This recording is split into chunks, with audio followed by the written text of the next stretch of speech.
Yarabun, and welcome back to my channel. In this video, aku akan bahas salah satu novel yang baru-baru ini diangkat menjadi serial Netflix dan juga booming banget, yaitu novel Gadis Kretek karya Ratih Kumala. Cuma memang jujur aja untuk seriesnya ini aku belum nonton, soalnya aku lebih prefer untuk baca versi tertulisnya terlebih dahulu. So without any further ado, langsung aja yuk kita move on ke review dari novel Gadis Kreteknya. Tapi sebelum lanjut ke poin-poin reviewnya, terlebih dahulu aku akan menyampaikan sinopsis atau garis besar cerita. So, untuk cerita Gadis Kretek ini diawali dengan sosok pemilik pabrik kretek terkenal di Indonesia bernama Pak Raya. Diceritakan Pak Raya ini sekarang tengah sakit, dan dalam sakitnya Pak Raya ini seringkali menyebut-nyebut sebuah nama, yaitu Jengyah, yang juga acap kali sering membuat istrinya itu marah. Melihat kondisi seperti itu, ketiga anaknya merasa bahwa nama yang dipanggil-panggil oleh Pak Raya itu merupakan sebuah permintaan terakhir. Mereka bertiga itu berpikir bahwa umur ayahnya ini nggak akan lama lagi. Sehingga ketiga anak Pak Raya, yaitu Tegar, Karim, dan juga Lebas, berinisiatif untuk mencari tahu siapa itu Jengyah dan membawa Jengyah ke hadapan ayahnya. Siapa Jengyah dan juga apa keterkaitan Jengyah dengan ayah mereka, yaitu Pak Suraya, nanti teman-teman akan temukan jawabannya di novel Gadis Kretek. Jujur aku udah ngincer banget pengen baca novel ini tuh dari lama, tapi memang belum punya kesempatan aja untuk baca, dan akhirnya aku berhasil mengambil kesempatan untuk baca novel ini lewat iPusnas. Itu pun aku harus melewati masa antri yang lumayan panjang, tapi itu worth the wait banget. Gak heran kalau novel dan juga seriesnya itu banyak diperbincangkan, karena ternyata emang isi ceritanya seseru itu untuk diikuti. Dan gak kerasa aku bisa menyelesaikan novel ini hanya dalam kurun waktu sehari aja, karena emang ceritanya seseru itu dan juga narasinya mengalir.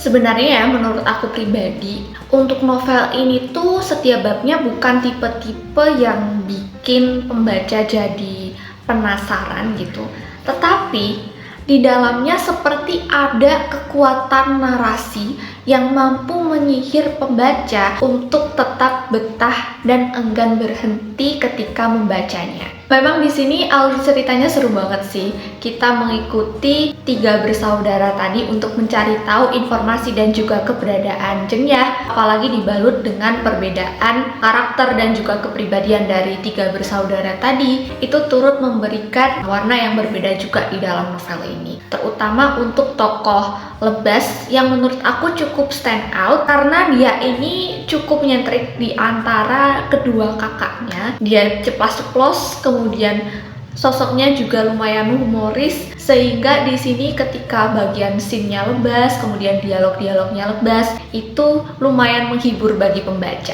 Novel ini tuh menurut aku lebih ke novel roman ya, tapi di sini kita nggak hanya akan mengikuti kisah romansa dari tokoh-tokoh di dalamnya, namun kita juga akan mengetahui tentang aspek-aspek perbisnisan, manajemen, dan juga perkembangan usaha rokok dari masa itu hingga sekarang.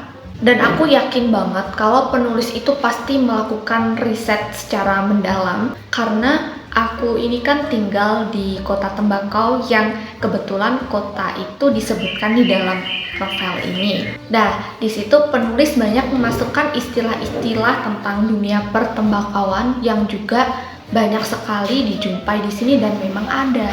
Selain itu, banyak juga pelajaran-pelajaran yang bisa dipetik dari novel ini, terutama tentang kegigihan dan juga ketekunan. Selain itu, di sini aku juga melihat ada aspek-aspek feminisme di dalam novel ini yang digambarkan melalui tokoh Jengyah.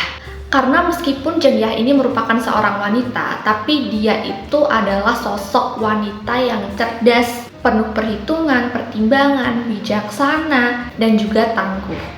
Kalau sekarang sih mungkin julukan yang tepat untuk Jengyah di sini adalah alpha female ya, karena dia merupakan gambaran wanita yang smart, independen, dan juga anti galau. Ya meskipun di sini ada scene galaunya, tapi Jinghya ini bukan tipe-tipe orang yang akan larut dalam kegalauan yang berkepanjangan.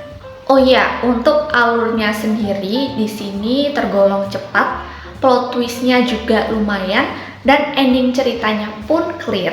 Meskipun menurut aku di novel ini itu ada sedikit plot hole, yaitu ketika Karim menceritakan ke Tegar dan juga Lebas kisah yang dulu diceritakan oleh kakeknya, yang ternyata cerita itu berbeda dari kejadian asli yang sebenarnya terjadi. Tapi sampai akhir cerita itu tidak disinggung apakah tiga bersaudara itu tadi akhirnya mengetahui kebenaran atau awal cerita yang sebenarnya terjadi. Aku kira poin itu akan diangkat kembali bersamaan dengan pengungkapan twist, tapi ternyata tidak.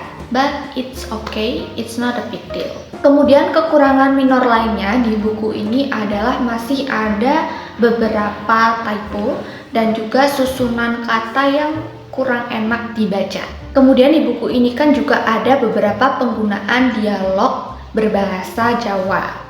Bukan bermaksud untuk menggurui ataupun sok tahu, tetapi sebagai orang Jawa tulen yang juga pernah mendapatkan pelajaran bahasa Jawa secara intensif, di sini itu ada penulisan yang kurang tepat, terutama pada penggunaan T dan juga TH atau D dan juga DH. Misalnya di sini kita mau bilang to, tapi di novel ini tulisnya itu bukan TO tapi THO. Padahal secara penulisan dalam bahasa Jawa, kalau kita mau bilang to itu cukup dengan huruf TO aja, tidak disertai dengan H.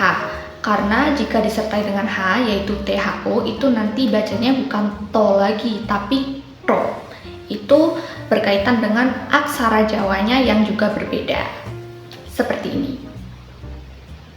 Begitu pula dengan penggunaan D dan juga DH. Misalnya kita mau bilang bude, itu tulisannya bukan BUDE tapi BUDHE. D-nya disertai dengan H. Karena ketika ditulis dengan BUDE aja tanpa H, nanti bacanya jadi bude, bukan bude. Kira-kira seperti itu. Kemudian dalam pelafalan Jawa, terutama pelafalan O, itu tidak selalu ditulis dengan huruf O. Misalnya kita mau bilang loro atau sakit, itu tulisannya tetap LARA. Kalau tulisannya LORO, loro, itu nanti artinya menjadi angka 2. Ya kira-kira seperti itu. Kalau teman-teman pengen ada video deep dive tentang bahasa Jawa, bisa langsung komen. Once again, sekali lagi, tidak bermaksud untuk menggurui atau merasa sok pintar, tetapi di sini aku memberikan saran aja, masukan supaya nanti ke depannya untuk penulis-penulis yang ingin memasukkan dialog ataupun kata-kata dalam bahasa Jawa bisa lebih diperhatikan lagi. Tetapi overall aku sangat bangga juga, senang ada penulis yang memasukkan unsur-unsur Jawa di dalam tulisannya, dalam karyanya, karena hal itu juga bisa sebagai salah satu langkah pelestarian nilai-nilai kearifan lokal. Berdasarkan dari poin-poin review yang sudah aku sampaikan, buku ini aku kasih rate 4,5 dari 5 bintang. Untuk teman-teman yang sudah membaca bukunya, coba teman-teman share di kolom komen bawah bagaimana pendapat teman-teman.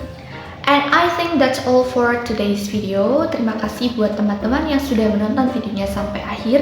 Kalau teman-teman suka video seperti ini, jangan lupa untuk klik like-nya, subscribe buat yang belum subscribe, dan nyalain lonceng notifikasinya supaya teman-teman tidak ketinggalan video baru dari aku. And kalau teman-teman punya request, feel free untuk komen aja di kolom komen bawah.